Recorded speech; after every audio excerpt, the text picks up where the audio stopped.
Hello, everybody. How are you today? I was asked by the friend to elaborate about how the end of the life looks like and what the conclusions could be um, about outcomes of life after all. And I was asked because I have a very long time experience in settings of palliative care and hospice care, and many people passed away just next to me. I was the one who was checking the vitals afterwards, and certainly I may have something to share with you. However, I would prefer not to uh, talk about medical conditions. So, because we know it's ugly, this is not a fun, especially when we are have patients who are elderly, so over 70 years old, over 80, 90. um, so I will say very briefly some of the experiences I've got and what I saw on the jobs, on the shifts. Well, quite recently, uh, I was punched in the face. Okay, it's happening very common. It's very common. Um, it happened to me 2 times in 25 years, so I think I'm lucky. But it happens very often to the nurses, and some of the punches could be dangerous. So the patient will punch in the face for no apparent reasons, and they may not remember doing that at all. It's like, me? I would never do that. And you just lost the glasses and your sunglasses on the floor, right? With the damage on the face. Um, so yes, I think this may be confirmed by many nurses if they're watching me right now, that on hospice or palliative care, patients go into the stage of the mind which is such that they may become violent or hostile, and they will not even know what they're doing. One of the ladies quite recently confessed to me that she's wife of Jesus. Okay, so delusions, all kinds of statements which are suggest that we are dealing with the not only delusions but let's say stages of psychosis. Very often it's happening that patients will tell you that at evening usually, and that they are not at their home and they would like to go back to their home, when in fact they are on their own couch in their own home. So they will claim that this is not their place, they need to go home. It may be caused by lack of oxygen or sudden drop of blood pressure, brain failure. Yes, it is kind of tricky last few months of life, like terminal restlessness, very often people dying on something. So it could be a kidney failure, could be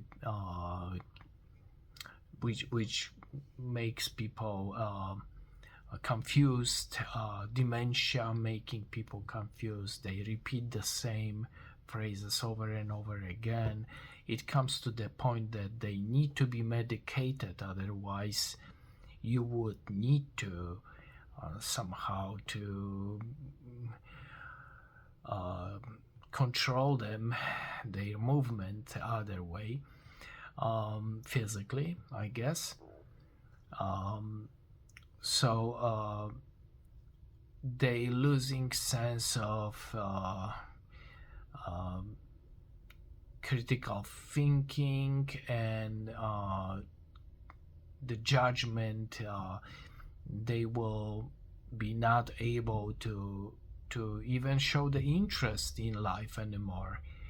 You may think, oh, they will watch TV. No, they are not interested. They have been everywhere and they are not interested about anything. They are tired. They sleep all day long, which is very common with final stages of life. So it's kind of moment when the brain stopped functioning right, and it's nothing exciting. Of course, someone can be on hospice in age of 20 or 40 due to some disease or accident.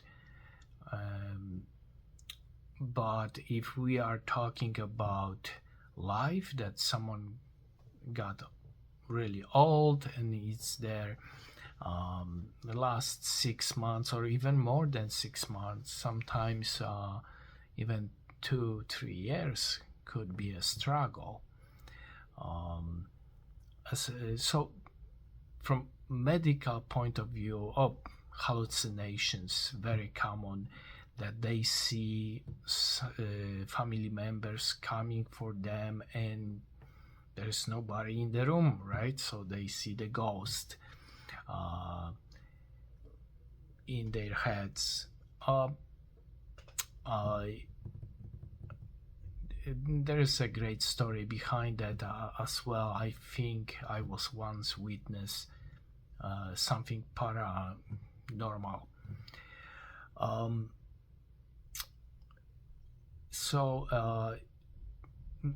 medicated, there is not much left.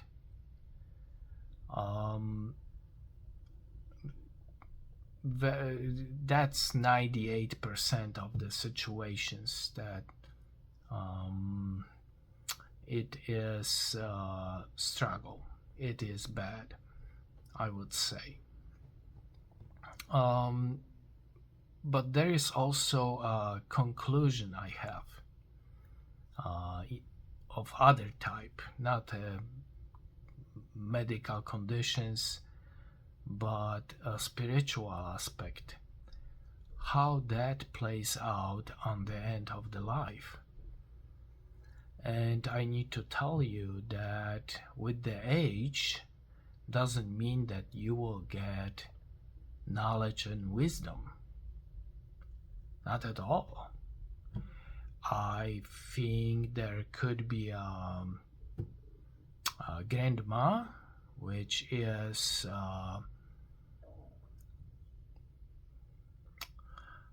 ignorant, and the grandson who is very smart and wise man. So the age is not a criteria to say that somebody is with the experience, knowledge, and wisdom and actually can give you a good advice. It could be quite opposite, that they should learn something from you, actually, and they are not willing to do that.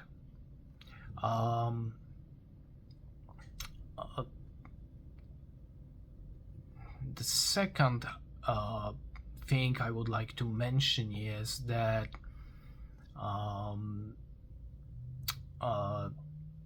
people on the end have, if you get there, you will not be able to comprehend concept of God anymore. So your faith and belief in God will be not enforced by you. You will not get there. Your mind will not work there in this sphere, in this era. My suggestion is that during the life, at some point you will reach the peak when you have lots of wisdom, understanding, and you are super smart and not impaired mentally. And then this peak could be anywhere, anytime. Like you could be 40 years old and have that peak, or 72 and have that peak. That you will be very bright, very smart, very sharp, and highly intelligent, and very helpful, and lots of wisdom, and all the good stuff. You could be even 70 years old, and then out of sudden there will be decline. So don't think for a moment that if you are at peak, there will be this peak forever. At some point you will lose it, and it will be big time down. Okay, that's for sure. So that's important to know. Okay, because if you open yourself to a spiritual life when it's a peak of your activity on this planet, let's say, when you open yourself to a truth, to a God and word of God and message of God, like compassion, empathy, truth, if you open yourself to that, then even if you diminished and you will be mentally impaired, that feeling will be with you to the end. You will be blessed. It will be with you to the end, which I would say 98% of the people I was working around to help them out, they couldn't make it. So on another hand, if they couldn't, you can pray for them when they, especially when they are in the process of to pass away. They will be very grateful for you for giving them peace and comfort, and prayer if they willing to hear that. They want to. I never heard of anyone who would say no. They want to. Also, I encounter people who, if they don't have something finished, some unfinished business on the earth, they may, despite all the odds, they may not die for a very long time. And actually prayer may help them in the process to get that peace and let go. I was witness of that.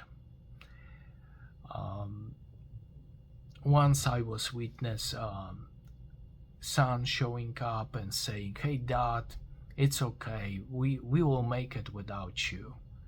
It's okay. Let go, let go." And like next hour, father gone, passed away. So yes, it was working, just to give the relief that maybe there's no duty anymore to do, and kids will do well, for example. I know testimonies of people who passed away on another side, and they actually came back to life because unfinished business. It happened to me. It happened to my mother.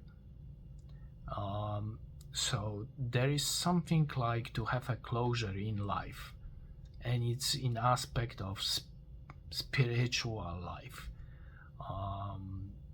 It's something unspoken. You just can't verbalize that, put in the words what it is, but it's spiritual warfare that you feel that you want to accomplish that, and it's wrong if you feel it's wrong if you wouldn't. So whatever you want to take care of now.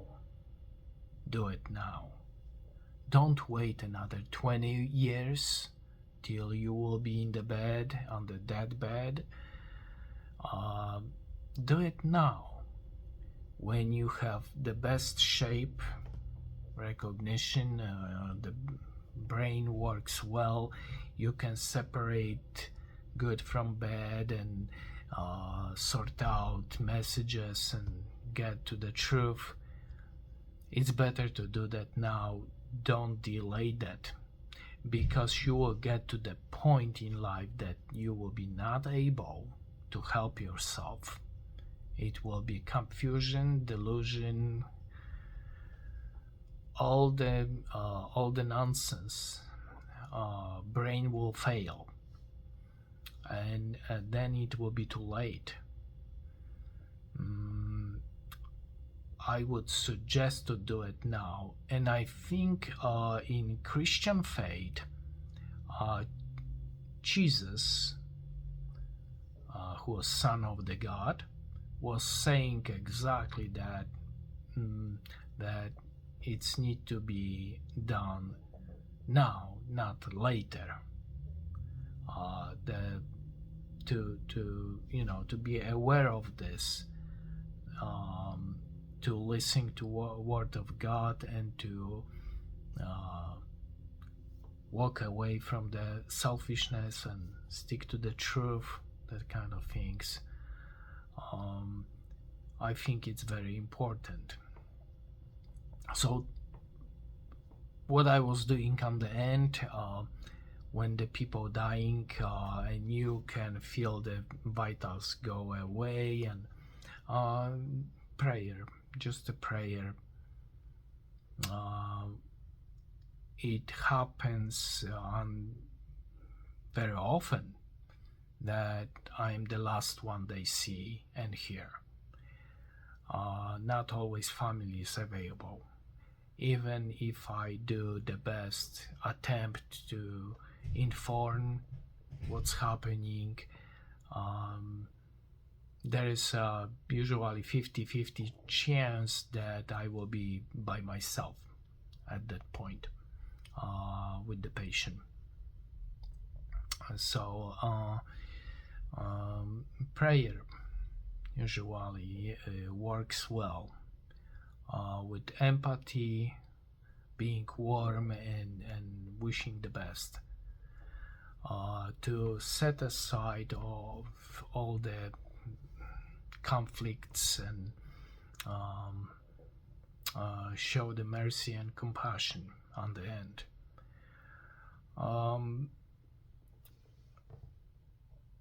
You need to choose the people who will take care of you on the end carefully. It's better to have someone with the faith who take care of you, because then you can count on this last prayer and words of God. From my personal experience, and I've got life after that experience, it's important to this transition to be peaceful on another side. And I guarantee you that there is another side, and you will face the God. And it's not a joke, because when you're facing God, everyone thinks, oh, God will send you to the hell or to the heaven. I would say you will send yourself to the hell if there is something to hide, and something you would not willing to confess and make a peace with. And forgiveness is very difficult. I would like to finish over here on that topic. I'm not sure if I could answer your question, but I would say when it comes to outcomes, to these people who don't know how to pray, and they think they never got the answer from God when they were praying, I would suggest to take a look at how you praying to God. Is this a demand, or it is something you would like to contribute and be helpful? Because if your prayer is demand only, then you may actually not get the answer, never. All will be just fine, and I'm glad I could tell you that testimony,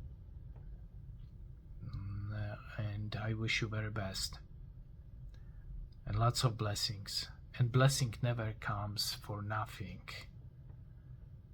never comes cheap. It's hard work for the blessing. All right, thank you, and God bless you.